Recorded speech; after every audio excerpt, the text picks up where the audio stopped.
He was 9 years old. She weighed 60 lb. On the afternoon of March 6, 1959, she walked out of her front door carrying 7 small boxes of mints and never came home. That is not a story about a child who wandered off. That is a story about a predator who chose the smallest, most harmless target on the street. And it would take 62 years, 3 generations of detectives, and a glass jar sitting untouched in an evidence locker to finally expose him. But before we get to any of that, we have to go back to that Friday afternoon, because to understand what was lost, you first have to understand who Candy Rogers was. Spokane, Washington, in 1959, was the kind of place where kids walked to school alone, and neighbors left their doors unlocked. West Central Spokane was a working neighborhood, modest homes, familiar faces, the kind of street where everyone knew your name. Nobody watched the clock when children went outside. There was no reason to. Candy lived in an apartment above a neighborhood grocery store on the 2000 block of West Mission Avenue with her mother Elaine, a high school history and PE teacher. Her grandparents lived right next door. She had a dog named Shep. It was small for her age, 4'4", 60 lb, and shy by nature, but she was a bluebird, the junior level of Campfire Girls of America, and that mattered to her. It gave her something to work toward. March 6th, 1959 was the first day of the campfire mint selling season. Candy got out of school at 3:15. By 3:30, she was at her troop leader house picking up her boxes. She had a plan: sell enough mints to earn a sales badge and be in the running for a free week of summer camp. She could only carry 7 boxes. She was too small for more. They came home and waited for 4 p.m., the official start time. In that half hour, she sat with her grandmother and ate an oatmeal cookie. She played with Shep. She talked about which neighbor she was going to visit and who would definitely buy. She was not nervous. She was excited. At exactly 4 p.m., Candy Rogers stepped out into the cold March air and started knocking on doors. In the Pacific Northwest in early March, darkness falls fast. By 5:40 p.m., the streetlights were coming on. Candy knew the rule: be home before the lights came on. So when 5:30 passed with no sign of her, her grandfather went outside to look. He checked the neighbors. He walked the block. Nobody had seen her recently. Her mother, Elaine, had been at a hair appointment and arrived home to find her daughter missing. Within the hour, family members were searching the streets. By nightfall, police had been called. There were plenty of other campfire girls out that evening. Dozens of little girls in the same uniforms carrying the same boxes. That made it nearly impossible to trace Candy's exact path. Witnesses thought they saw her, but they couldn't be sure which child was Candy. Then, at around 9 p.m., searchers found something that changed everything. On Pettit Drive, a road climbing a hill known locally as Doomsday Hill, boxes of campfire mints were scattered across the ground, not dropped. Scattered. Some looked like they had been thrown from a moving car window as someone drove away fast. The trail of boxes led south across the Fort George Wright Bridge, away from Candy's neighborhood. One box had a partial fingerprint. It was lifted, preserved, and sent to the FBI. It was never identified. By 9 p.m. On March 6, 1959, Spokane understood one thing with terrible clarity. Candy Rogers had not wandered off. She had not gotten lost. Someone had taken her. The question was who, and why this little girl, out of all the children out that evening, carrying 7 boxes of mints on a cold Friday afternoon. The answer was hiding in plain sight, but it would take 62 years to find it.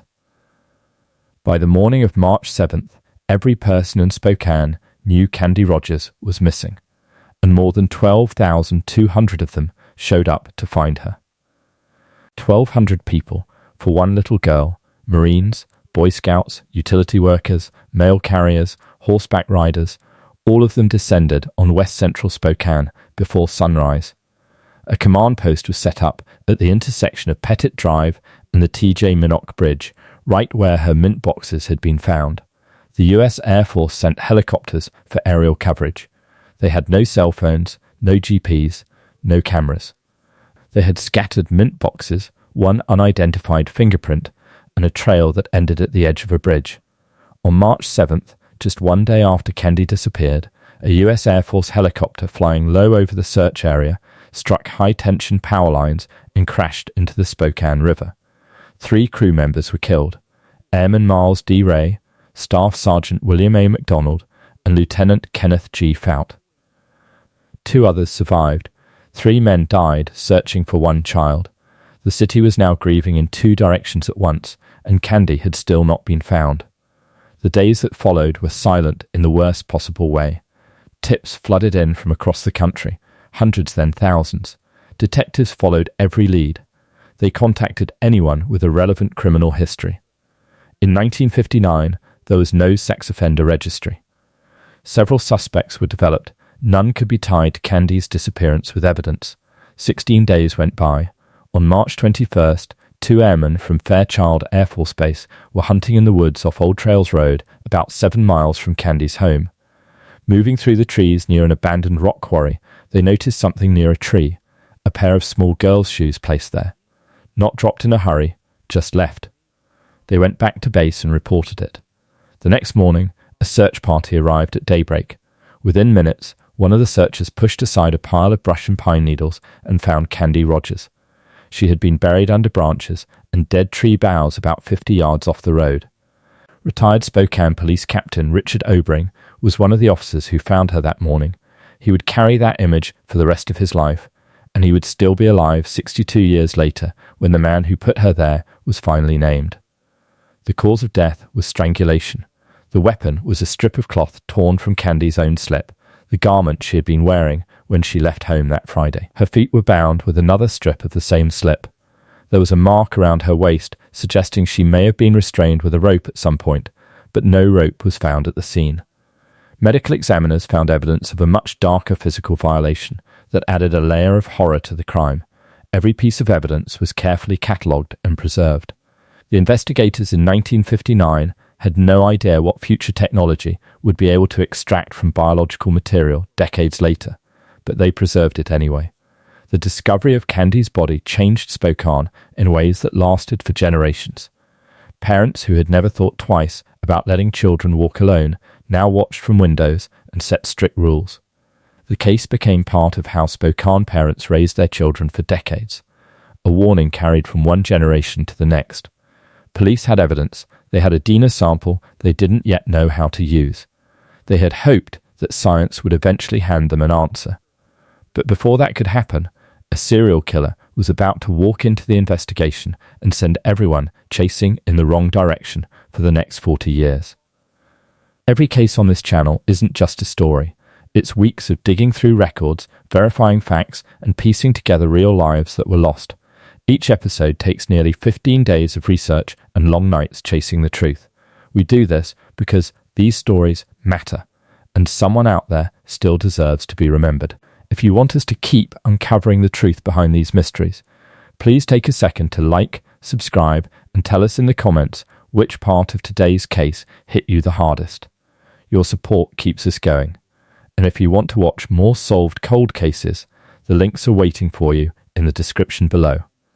Now, let's get back to the case. For decades, Spokane detectives believed they knew who killed Candy Rogers. They had a name, a history, and a piece of evidence that seemed to point directly at one man. For 40 years, that case felt solid. It was completely wrong.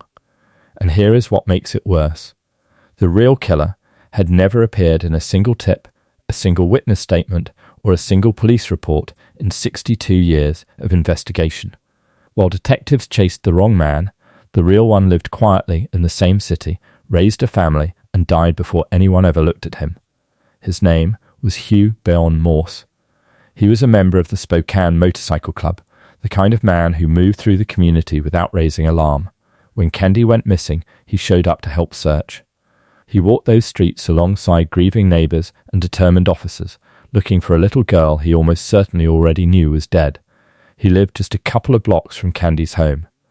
And 4 years before her murder in California, he had been picked up for attempting to molest 2 Girl Scouts selling cookies door to door. A chilling echo of exactly what happened to Candy. Less than a year after Candy's body was found, Morse raped and murdered 2 women in Spokane, then continued across the country, committing at least 7 more violent crimes before being caught in Minnesota in 1961 after a neighbor recognized him from an FBI wanted poster. He died in a Minnesota prison in April 2003, serving 2 life sentences. The profile fit Candy's case almost perfectly. He preyed on young girls, selling things door to door he was in the area. And then there was the gum. Hugh Morse had a habit. At almost every crime scene, investigators found grape-flavored gum consistent enough across multiple locations that it became a known detail linking him to his crimes. During Candy's autopsy in 1959, a detective noted a stain on her clothing, purple in color, and when examined closely, it had a grape smell. That single observation took on a life of its own inside the investigation. As Morse's profile as a killer became clearer over the years, that stain became the centerpiece of the case against him. It was never tested, never proven. It was an assumption that hardened into near certainty over time and pointed every subsequent investigation in the wrong direction for 4 decades. Then came 2001. Detective Mindy Connolly submitted Candy's clothing to a forensic lab. Scientists isolated a semen sample from the preserved evidence and built a full DNA profile. The first time in 42 years that investigators had anything beyond circumstantial suspicion. They tested it against Hugh Morse. It did not match. The grape stain, the parallel crimes, the geography, none of it mattered. The DNA said no. The profile was uploaded to CODIS, the National DNA database. 0 hits, complete silence. The real killer had never been arrested for anything requiring a DNA sample in the database. He had never surfaced as a person of interest. In 62 years, his name had not appeared once, not in a tip, not in a report, not anywhere. He had been right there the whole time, and nobody had ever looked at him. There is one reason, and only one reason, that this case was ever solved. Not the detectives, not the technology, not the lab in Texas. All of those things mattered, but none of them would have worked without a single decision made by an unknown investigator in 1959, long before DNA testing existed. Someone put Candy's underwear in a glass mason jar and sealed it shut. That is the thread that connects a 9-year-old girl murdered in 1959 to a confirmed DNA match in 2021. Glass does not degrade. Glass does not absorb moisture. It does not interact with what is stored inside. That airtight seal made in an era with no reason to think about genetic evidence created a near-perfect preservation environment. When forensic scientists finally opened that jar in the early 2000s, the DNA inside was not just present. It was strong enough to build a full profile from. The 1959 investigators could not have known what they were saving, but they saved it anyway. Brittany Wright grew up in Spokane. As a child, her parents told her about Candy Rogers, not as a news story, but as a warning. Watch where you go. Remember what happened to that little girl. The case was woven into how Spokane parents raised their children decades after the crime itself. Wright grew up to become a forensic scientist with the Washington State Patrol Crime Laboratory Division. And in 2018, when the Spokane Police Department began reassessing its cold cases, Candy's file landed on her desk. The timing was not random. In 2018, California investigators used a then new technique called Forensic Genetic Genealogy to identify the Golden State Killer, a serial rapist and murderer who had evaded capture for 40 years. The technique worked by running crime scene DNA through consumer ancestry databases to find distant relatives of the unknown suspect. Genealogists then built family trees until they narrowed the search to a single name. The moment that arrest made international news, law enforcement agencies across the country pulled out their oldest cold cases and asked, could this work for us? Spokane asked that question about Candy immediately. There was a serious problem. The DNA sample, while well preserved compared to what it could have been, had degraded over 60 years. It was also burdened with non-human contamination. In 2020, Wright submitted it to a private genealogy laboratory. They sent it back. Too degraded, they said. They declined the case. That rejection was close to the end of the road. CODIS had returned nothing. Every traditional lead had been exhausted. If genealogy could not be done with what remained, the case was effectively finished. Then, Wright heard about a laboratory in Texas called Orem. Orem specializes in exactly the kind of work other labs turn away. They developed a proprietary method called forensic grade genome sequencing, built specifically for degraded, contaminated, or near depleted biological samples. In February 2021, Wright described the sample to them. They said they could try. She packaged up what remained of the evidence. By this point, she described it as being down to the very last drops and sent it to Texas. Orem had finished. They had built a genealogical profile and run it through an ancestry database. The results had narrowed the field to 3 brothers, all deceased, all from Spokane: John Ray Hoff, James Andrew Hoff, Terry Allen Hoff. Genealogy cannot distinguish between brothers. Their DNA looks nearly identical in a family tree to identify which one had left his DNA on Candy's clothing. Investigators needed a living relative. Only one of the 3 brothers had children. Only one path forward existed. Stormont picked up the phone and called a woman who had spent her entire life believing her father died because he was depressed. She had no idea what was coming. In 62 years of investigation, John Ray Hoff's name had never appeared in a single police report, not as a suspect, not as a witness, not as a passing mention. Detective Stormont said it plainly at the press conference. He wasn't on their radar at all until September 6, 2021. That was the day everything changed. When Stormont called Kathy Hoff, he identified himself as a cold case investigator who needed her help. Within 45 minutes of that call, she was at Spokane Police Headquarters.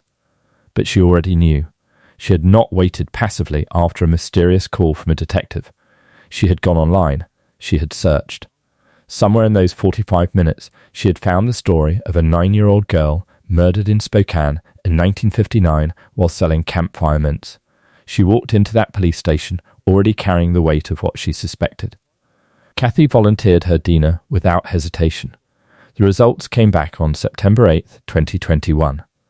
The DNA recovered from Candy's clothing was 2.9 million times more likely to be related to Kathy than to any random person from the general population. Her father was the man who left that DNA. But investigators were not done.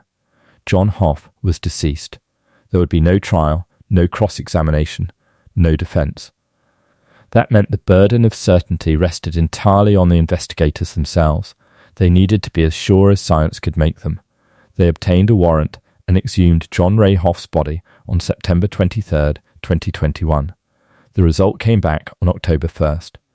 The probability that the DNA from Candy's clothing belonged to Hoff rather than an unrelated person was 25 quintillion to 1. The number 25 followed by 18 zeros. That is not a number that leaves room for doubt. The case was solved. John Ray Hoff was born on August 11, 1938, in Spokane, his own hometown. He grew up on the 2500 block of West College Avenue. He was not a drifter. He was local, known, familiar. His early life showed the warning signs that in hindsight form a recognizable pattern. In 1955, at 16, he escaped from a state juvenile reform facility near Olympia and was caught near Yakima. That brush with the law pushed him into the military. He joined the U.S. Army at 17 and was assigned to the Nike missile sites protecting Fairchild Air Force Base right outside Spokane, his own city. On March 6, 1959, he lived at 221 West Broadway Avenue. Candy's home was on the 2200 block of West Mission Avenue, 1 mile apart. In 1961, 2 years after Candy's murder, Hoff was arrested in West Spokane. The charge was second-degree assault. What he had done? He grabbed a woman, forcibly removed her clothing, tied her up using her own garments, and strangled her before fleeing. She survived. Read that carefully. He used his victim's own clothing to bind her. He used her own clothing to strangle her. That is an exact match to what was done to Candy Rogers. The ligature around Candy's neck was torn from her own slip. Her ankles were bound with another strip of the same garment. The 1961 victim survived only because something interrupted him. Candy did not. Hoff served 6 months. As a result of that conviction, the army declared him a deserter and dishonorably discharged him. He drifted between jobs, selling cutlery door to door, working at a lumber yard, putting time in at a meatpacking plant where he suffered a chemical burn on his face. He was not a man building a life. And then there is the detail about Hoff that cuts deeper than all the others. He had a stepsister. She was 10 years old in 1959, a campfire girl. She was Candy Rogers' assigned big sister in the program, the older girl whose job was to guide the younger Bluebird. She knew Candy. She cared about Candy. When Candy disappeared and the city fell apart searching for her, this girl was devastated. She sat next to her brother, next to John Hoff, and cried. She told him how much she missed her little campfire sister. She told him how terrible it was. He sat there and said nothing. John Ray Hoff died in 1970 before anyone could hold him accountable. He shot himself in the head. The date he chose was his daughter's birthday, the day she turned 9 years old, the same age as Candy Rogers, when he raped and murdered her. Whether that was guilt or coincidence or something darker, he took that answer with him. And when investigators went to find out where he had been buried, they discovered something that made the room go quiet. For 51 years, John Ray Hoff was buried in the same cemetery as Candy Rogers. The little girl he abducted, the child he strangled with her own clothing, she was buried there, and so was he, just yards away for over 5 decades. While her family visited her grave and wondered who had done this to her, her killer lay in the same ground, in the same silence, in the same city. Nobody knew. His name had never once entered the investigation. When Detective Stormont told Hoff's surviving family what the Diener had confirmed, he described it this way at the press conference. I took those people's lives and their childhood and dumped it on its head. He was not being dramatic. Kathy had spent her entire life believing her father died because he struggled with depression. That was the story the family carried, how they made sense of losing him. And in one conversation with the detective, that story was replaced by something no one could have prepared for. The grief did not disappear. It became something far more complicated. When the family learned he was buried in the same cemetery as Candy, they made a decision without being asked. They arranged to have his remains moved to a different cemetery so that Candy, as Stormont put it, could enjoy some peace. When Candy's family heard that, her cousin Joanne was overcome with emotion. That gesture from the killer's family to the victim was not justice. But it was the only thing they had the power to give. There is still the matter of Hoff's stepsister. She is in her 70s now. After the case was solved, Stormont tracked her down and told her what her brother had done. She was, in his words, absolutely heartbroken.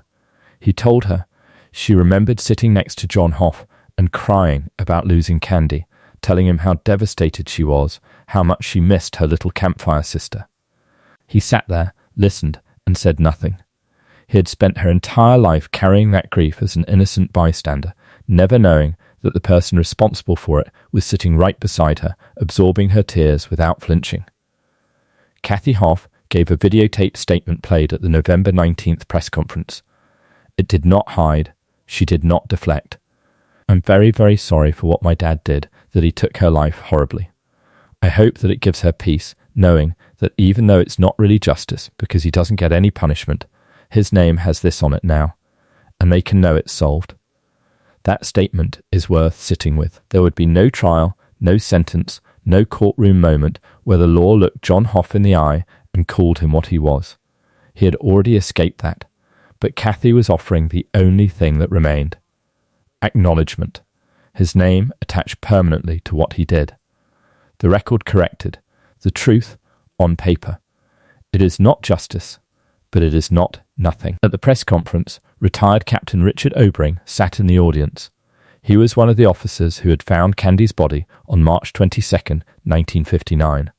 He had pushed aside that pile of brush and pine needles and seen what John Hoff had left behind. He had carried that image for 62 years. He was still alive to hear the answer. I thank God, he said, that I lived long enough to see the end of this case. Detective Stormont, visibly emotional throughout the conference, was asked how many hours had been invested in the Candy Rogers investigation over 62 years. He did not give a number. He said, "This isn't measured in hours. This is measured in careers." 3 generations of detectives had worked this case. 3 generations had handed it forward with the same silent plea. Don't give up on her. The last generation did not. Candy's cousin Joanne wiped tears from her face and said simply, I feel like Candy's loss was just a horrible loss. She was so cute, and she didn't have much time. Candy Rogers was 9 years old. She wanted to earn a badge. She had a dog named Shep and a grandmother who gave her oatmeal cookies and a whole street full of neighbors she was excited to visit. They had a future that belonged to her by right, and it was taken from her on a cold Friday afternoon in March 1959 by a 20-year-old soldier who lived 1 mile away and was never once suspected. We will never know who she would have become. What we know is this. She mattered enough that 1,200 people showed up to find her. She mattered enough that 3 generations of detectives refused to close her file. It mattered enough that a forensic scientist who grew up hearing her name sent one last sample to one last lab and refused to accept that the answer was gone forever. And she mattered enough that the daughter of her killer looked into a camera and made sure the world knew his name and what he did with it. 62 years, 8 months, and 13 days. That is how long Candy Rogers waited. The clock has finally stopped. How many other cold cases from the 1950s and 60s still have biological evidence sitting in an evidence locker, waiting for technology that already exists to finally give them an answer? John Hoff committed a nearly identical assault in 1961 and served just 6 months. If that sentence had reflected the true danger he posed, would Candy Rogers' case have ever needed to be solved? What does it mean for justice when the only punishment a killer ever faces is having his name permanently attached to what he did long after he is gone?